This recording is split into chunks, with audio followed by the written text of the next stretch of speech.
Okay, thank you, and good afternoon, everyone. And thank you for giving me this opportunity to give a background on the SDGs.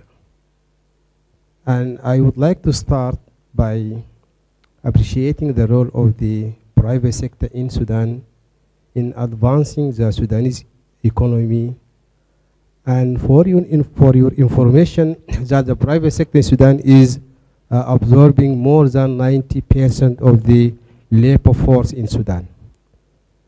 And at the same time, we expect that the private sector in Sudan will also significantly contribute to the implementation of the SDGs in Sudan, of course, through a good coordination between the UN agency, the government, and so on.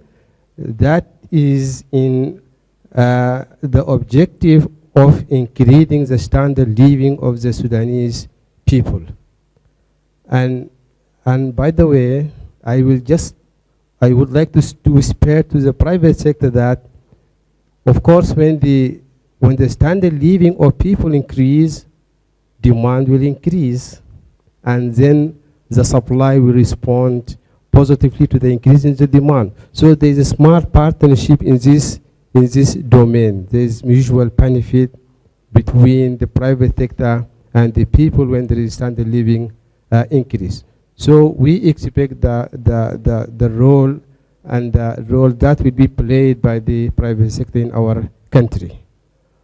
So, as has been mentioned, that the SDGs is, of course, replacing the MDGs, and unfortunately, MDGs haven't been completely achieved. That in this SDGs, we expect that the situation will be better. So as you see here, we have, and as you know, we have 17 goals, more than that in the case of the MDGs. And one important issue is that SDGs could be considered as bottom-top approach and not top-bottom approach as the case of the MDGs, because this has been agreed among the nations in Addis Ababa conference in 2015. So all the nations agreed on these 17 goals. So it came from bottom to top. Go back, sorry. So these 17 goals bring relevant and critical themes for governments to implement. So the ownership here is for the government.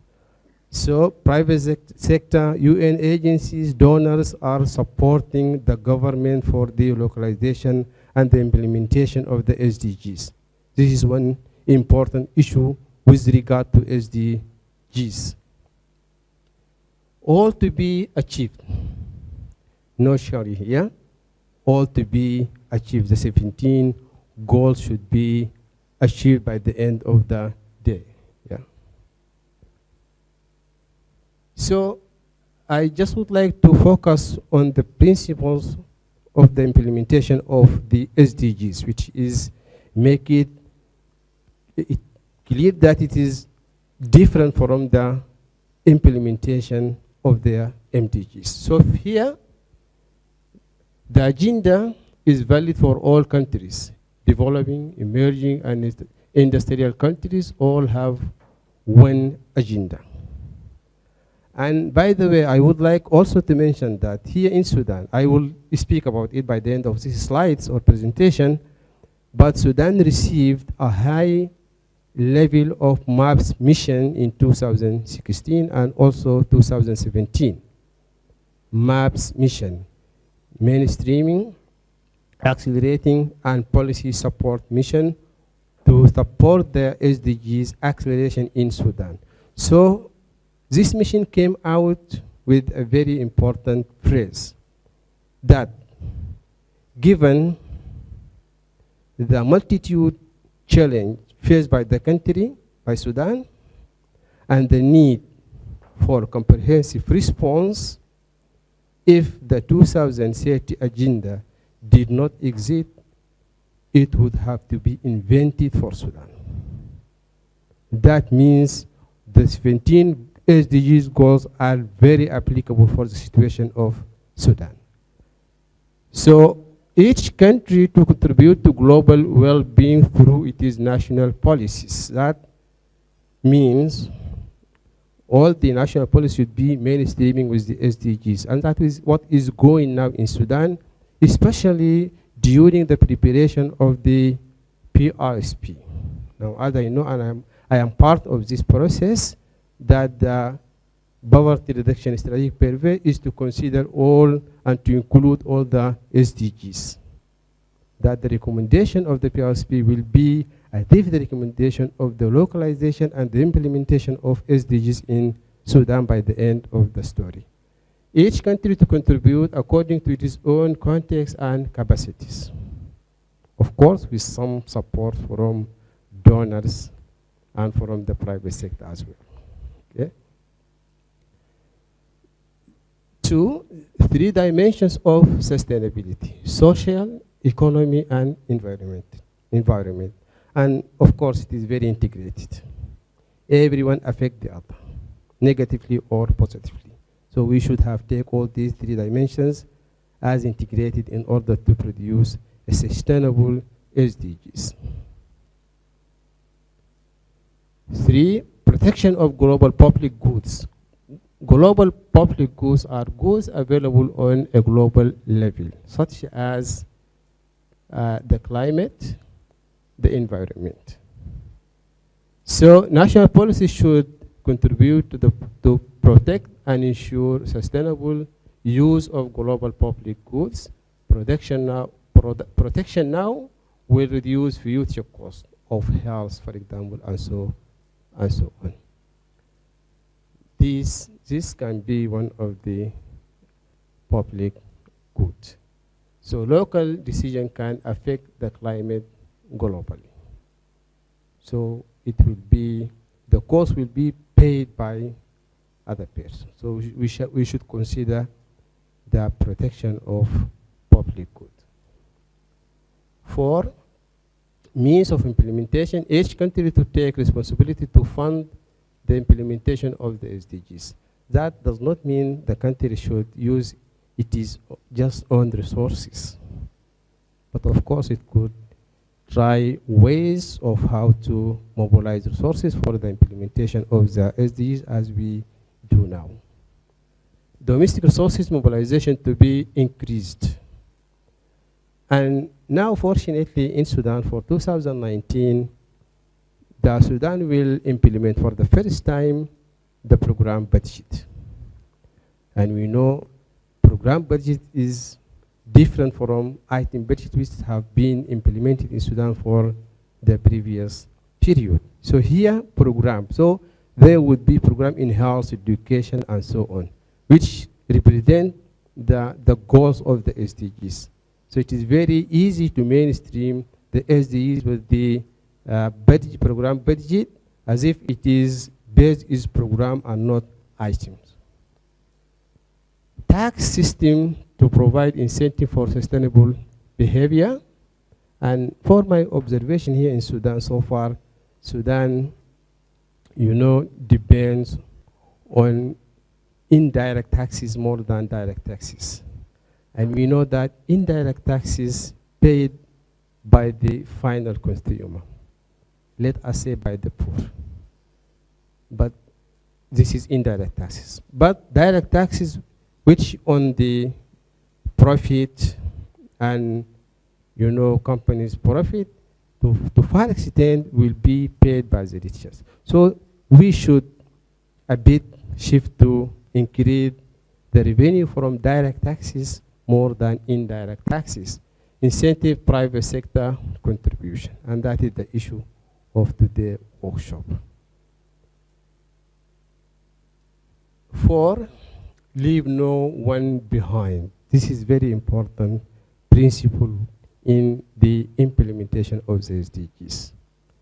That no goal will be achieved if it is not also achieved by the most vulnerable population groups.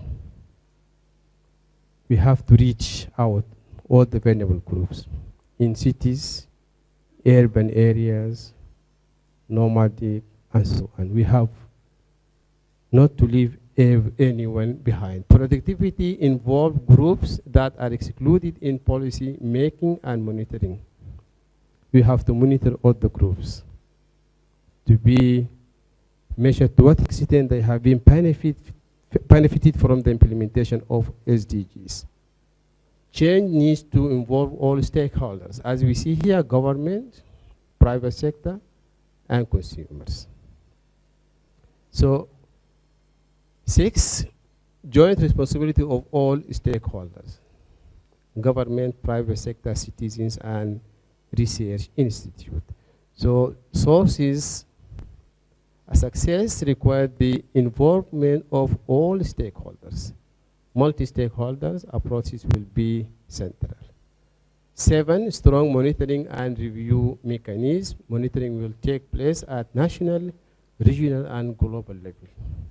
Okay. So here, conclusion, essential elements to implement the Agenda 2030 at national level, starting with knowledge building, setting up multi-stakeholders approaches, turning SDGs to context, including indicators, ensuring policy coherence, budgeting and monitoring and reporting, and of course, evaluation. Finally, I just would like to speak about the mission that I have mentioned. It was to support Sudan for at least identifying the key areas of, or to be the priorities of the implementation of SDGs in Sudan. This mission has, identified these challenges, natural hazards and climate variability. This is for Sudan, of course. Sustainable debt burden, economic sanctions. This is so far has been completely removed. Data collection, institutional capacity, constraints, gender, and geographical identity, inequality. So just back, please. With regard to data collection, we are in the UNDP has already started to do something with regard to data collection in Sudan. Because, as you know, SDGs implementation, we need to establish baseline. And then we need to monitor these indicators. And we know that depending on the conventional method of statistics, which takes about 4 and 5 years, will not, give us a chance to monitor SDGs implementation by years or by 6 months.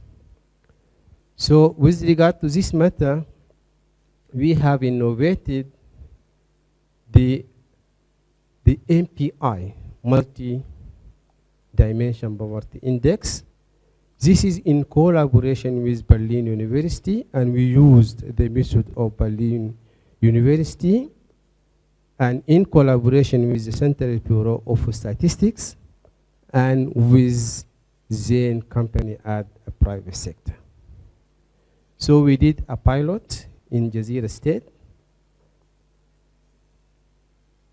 The Central Bureau of Statistics conducted the survey. It was survey, conventional survey. Zain company through the phone technology. So we came out with a data from the survey and from the phone calls. And we did the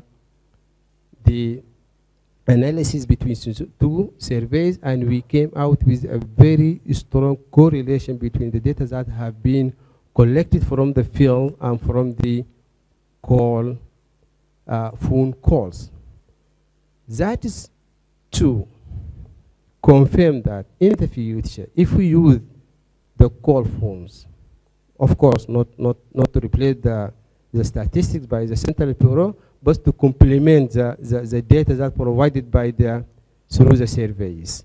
Because call phones can be done every 6 months, every year, not like the survey, which of course need money and human resources and so on.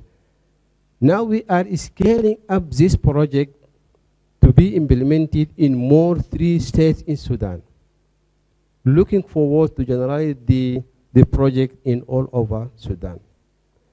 This is to assist us in UNDP, and it will be available also for you that to monitor the progress of the implementation of SDGs in Sudan. And API is more comprehensive than the income survey, income poverty indicator, because here include indicators of health, education, standard of living, and so on. This is one of the innovations that UNDP has started, and we will continue, and private sector is welcome to join this innovative idea. So the MAPS mission came out with these 3 SDGs accelerators. First, increasing agriculture productivity, because it is very clear that the agriculture productivity is declining, and we know that poverty in Sudan is highly associated with urban areas. Second, advancing gender equality. Do we need to advance gender equality? Yeah, that is what the mission said. And the third is reducing conflict. So, of course, this is not the only issue, but we have, this is accelerators just only for the implementation of SDGs in Sudan.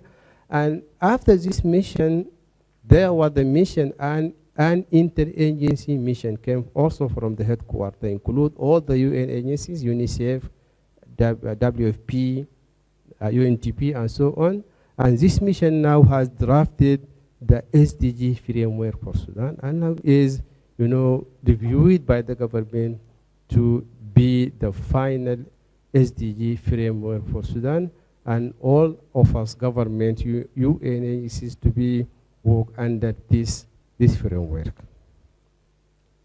That is all, and thank you very much.